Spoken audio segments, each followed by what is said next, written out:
हिरव्यागार जंगलात एक छोटंसं बोंडस माकड राहत होतं, चिंटू नावाचं. चिंटूचे मोठे गोल डोळे, निरागस चेहरा. त्याची एक छोटीशी झोपडी होती. आई ना बाबा तो एकटाच राहत होता. दररोज तो जंगलात जाऊन फळं गोळा करायचा.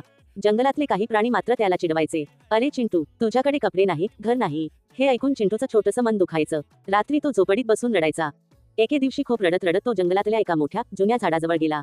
तो म्हणाला, देवा, माझ्याकडे काहीच नाही. मी एवढा गरीब का? अचानक ते झाड हलायला लागलं. त्याच्या फांद्यांमधून प्रकाश चमकला आणि एक मऊ आवाज आला, चिंटू, तू गरीब नाहीस. चिंटू घाबरला. कोण कोण बोलतनी? झाड म्हणालं, मी या जंगलाचं जादूचं झाड आहे. तुझं मन खूप चांगलं आहे, म्हणून मी तुला एक भेट देतो. झाडाने त्याच्या समोर एक छोटंसं चमकणारं बियाणं टाकलं.